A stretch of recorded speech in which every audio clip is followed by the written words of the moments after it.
Welcome to day one, Rebuild Democracy, and we will start with hacking democracy with Digital Minister of Taiwan, Audrey Tang, and it's my pleasure to introduce them. Regularly referred by the Taiwan press as child prodigy with a reputed IQ of 180. Audrey Tang began reading classical works like the Xunqing and Tao Te Ching at the age of 5, started coding with 8, learned the programming language Perl at 12. At 15, they started their own company, serving as a CTO of a team of 10 hackers.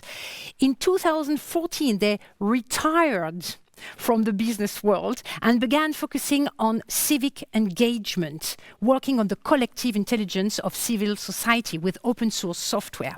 In 2016, the autodidact and self-described conservative anarchist becomes the youngest person ever to be appointed a cabinet member in Taiwan and the first non-binary digital minister of Taiwan. Their work focuses on how social and digital technologies can foster empathy, tame misinformation, and build or rebuild stronger, more open and accountable democracies. So this is no surprise that Audrey Tang was the first name we had in mind to open this conference. Dear Audrey, we had a hard time to give a title to your talk. We could have called it The Technology of Democracy, or Technological Change and its Impact on Society, or even The Power of Open Innovation, or The Future of Democracy.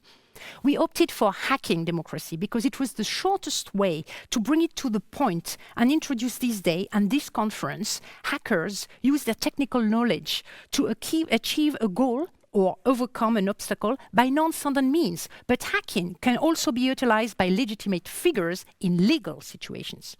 In your case, it is all about collaborating with others to create open source solutions using publicly released data, code and technology to solve social, economic and environmental challenges. Basically, you are bridging all topics of the conference, and as on top, you are also an artist. I could not think of a better match than you to open the conference today from Taipei Live with us. The floor is all yours.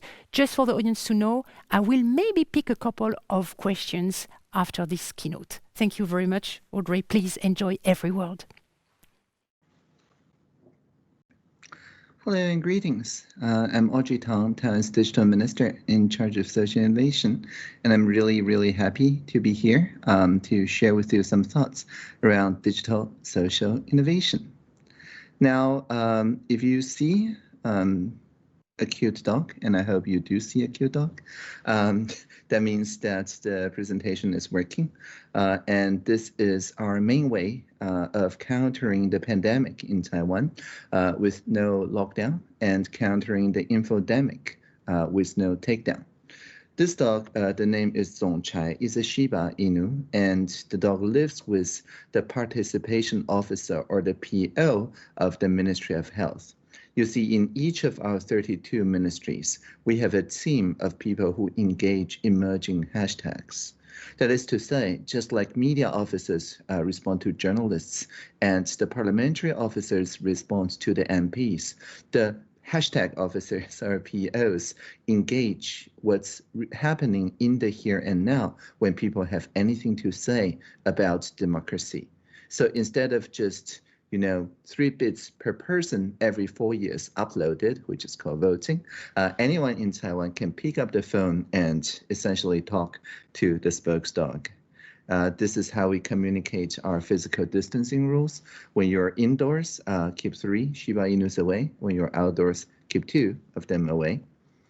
Remember to cover your mouth and nose when sneezing and wear a mask. But why would you wear a mask? Because a mask protects your own face against your own unwashed hands. And this is what we call humor over rumor. This ensures that the scientific information, the clarifications spread faster than rumors. And each and every citizen can't just pick up the phone. There's a phone called 1922 and just ask to their heart's content about anything related to counter-pandemic and infodemic. Just in last years alone, there's more than 2 million calls placed. Last April, there was a young boy who called saying, "Hey, you're rationing out mask," and all I get was pink medical mask. "Well, the boys in my class," he said, "all have navy blue ones. I don't want to wear pink to school." Well, the very next day in the 2 p.m. press conference, the daily press conference where all the journalist questions are answered, Minister of Health and all the medical officers at a request of the participation officer wore pink. And so after that, pink became the most trending color. The Minister of Health even said Pink Panther was his childhood hero. So the boy became the most hip boy in the class, for only he has the color that the heroes wear and the hero's hero, I guess, wear. And so this fast response ensures a collective intelligence that takes care of people without leaving anyone behind, without divisiveness, without the polarization on social media and such. We also make sure that we work with a shadow government, so-called Gov0 or G0V.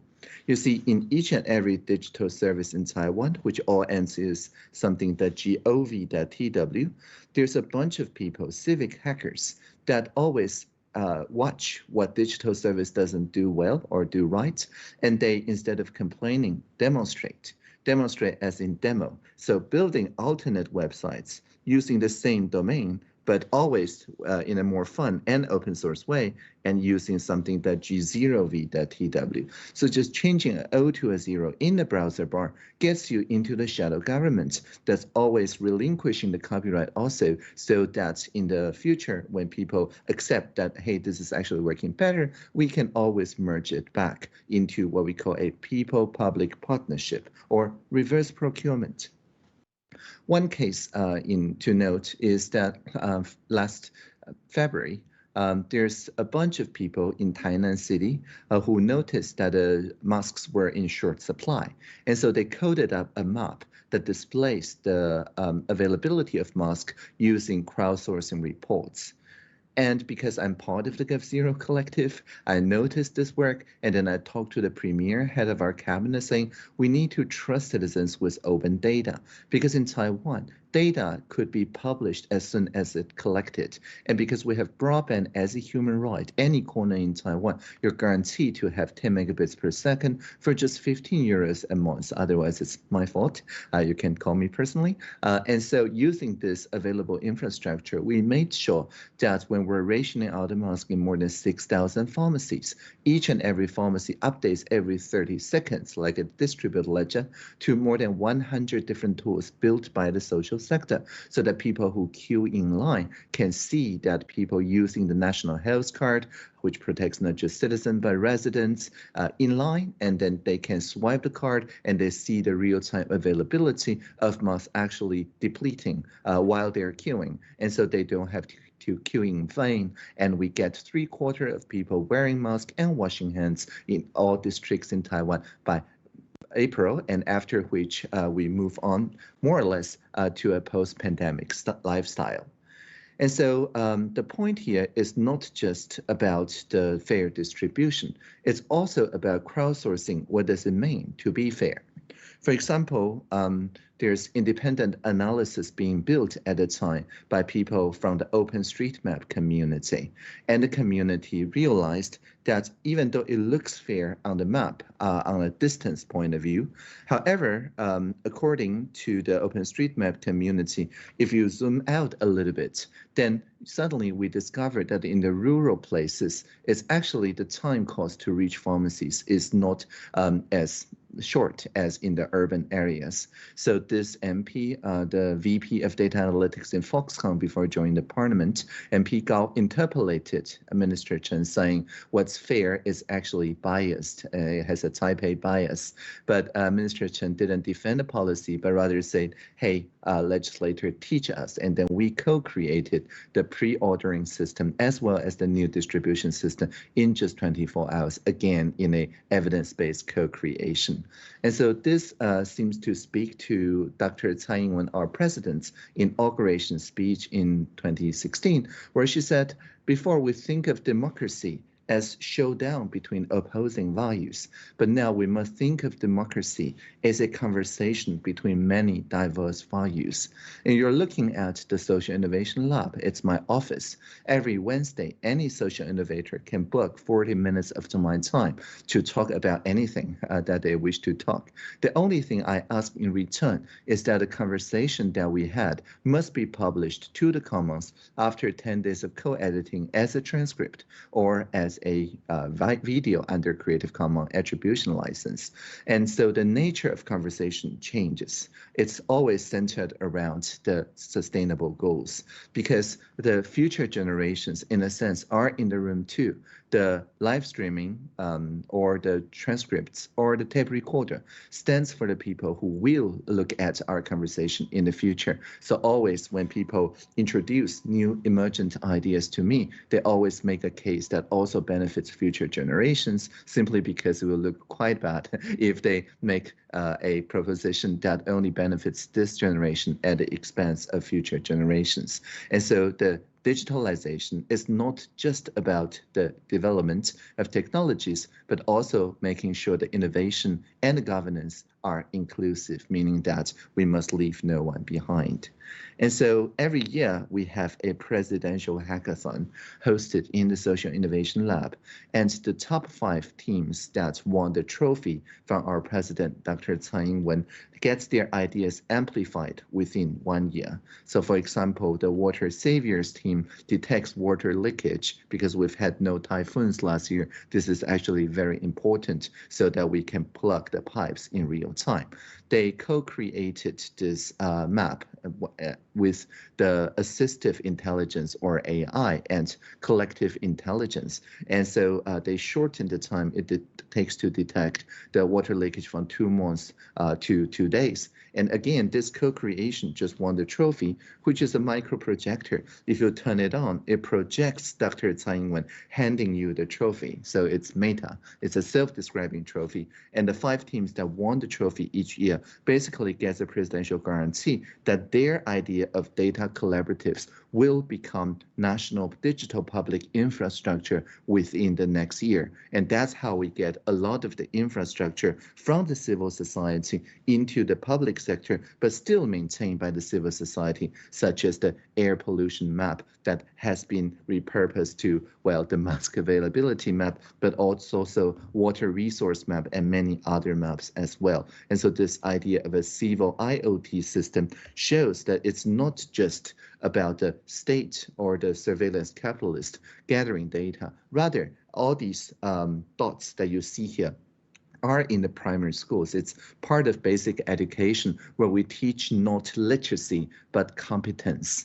In a democratic polity with broadband as a human right, it's no longer the same with radio and television, where the students are merely watching or reading, where they just are creative or critical to the existing stories. Rather, they tell their own stories, becoming their own data stewards, and have access to fact check the presidential debates or start their own presidential hackathon idea, and all in all having the access to the computational facilities that power such infrastructure.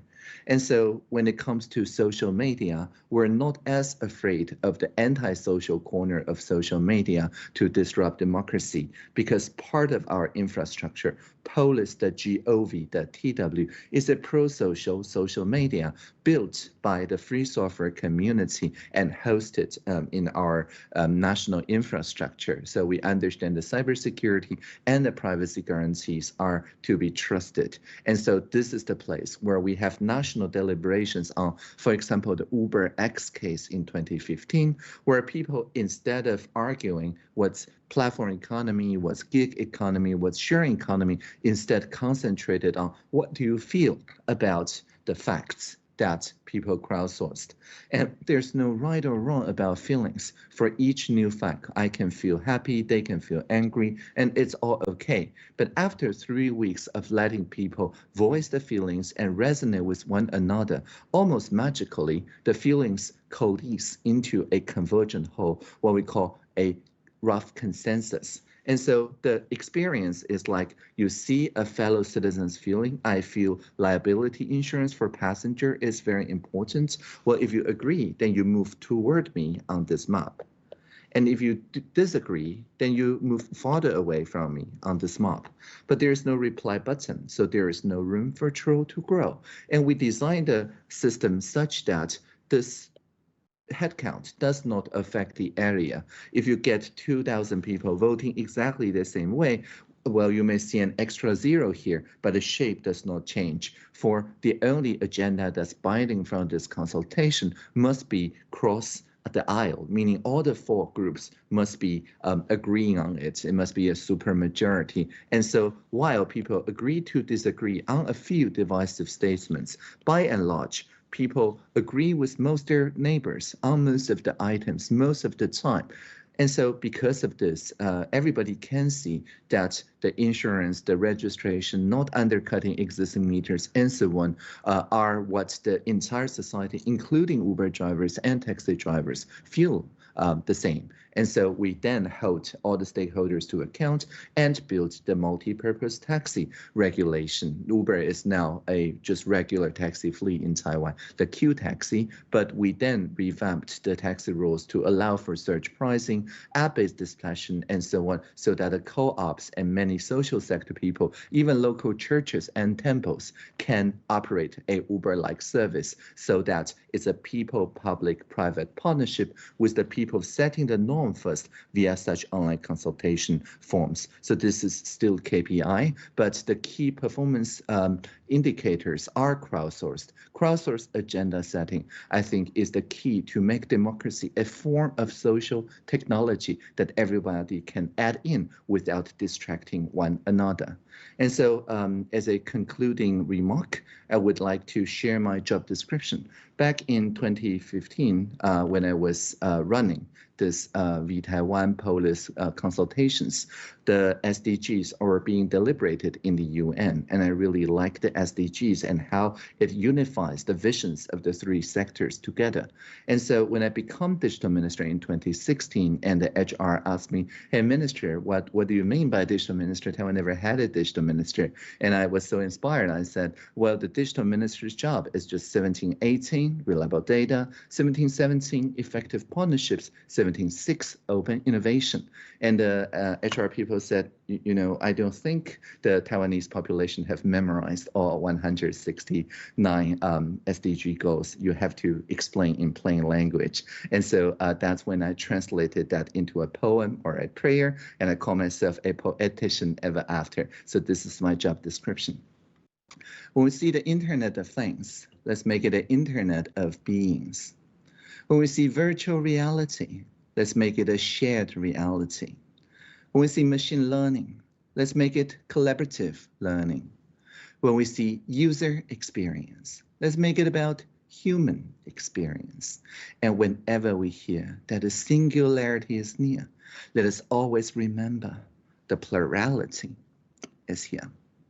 Thank you for listening. Let's work on democracy as a technology together, and I look forward to the questions.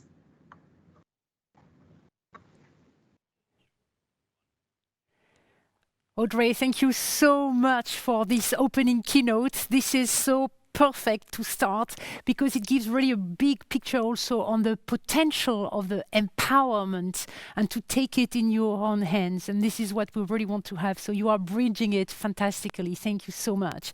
I would like to see if there are any questions from the audience, which will be sent to me through technology. Also, you know, it is also like crowdsourcing questioning here. And while waiting for questions, I can already start because I have one personal question. I recently saw you talk with Yuval Harari recently about the future of democracy. And at some point, Yuval is suggesting that technology may be able to hack human beings. And my question to you is, I mean, when we talk about all this empowerment and people and doing and tech and access to tech and etc., do you think that we will be hacking human beings ourselves? Certainly. I think what Yuval Harari's point was that many technologies bring the power from the edges into the centers.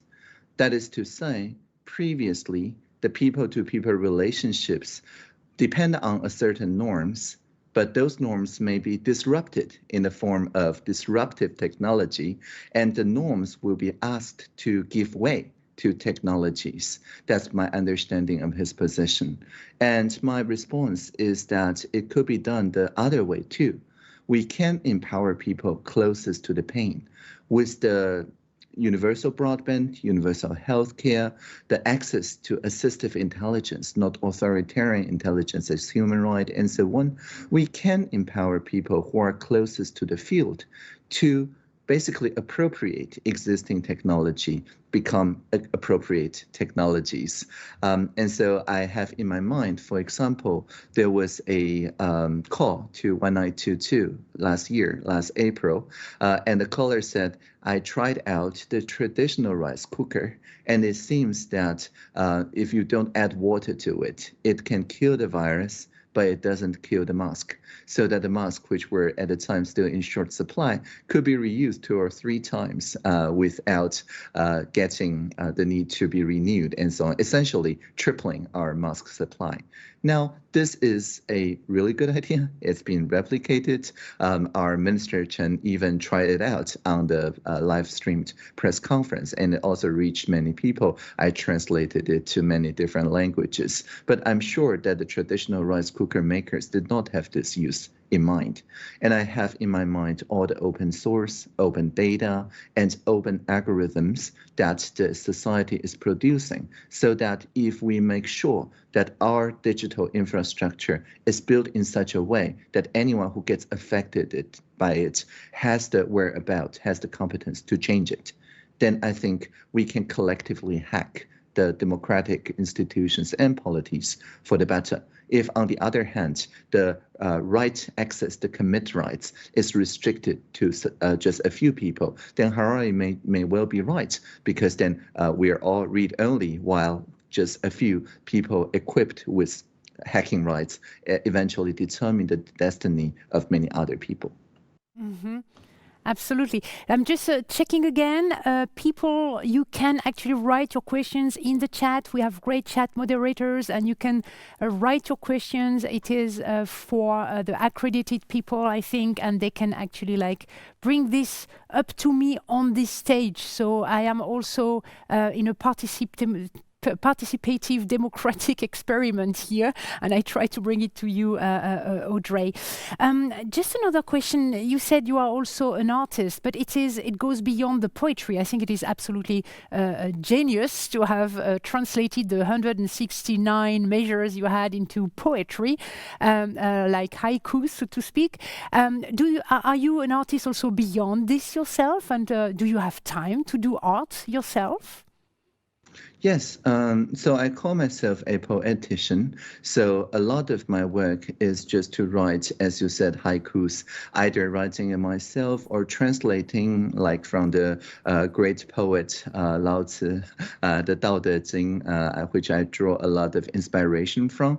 And I think it's also to get some short snippets, like boiling down the idea of digital social innovation to fast, fair, and fun, which I just share with you, and so that anything that's fast, fair, and fun may spread better. These are the components that make the ideas worth spread.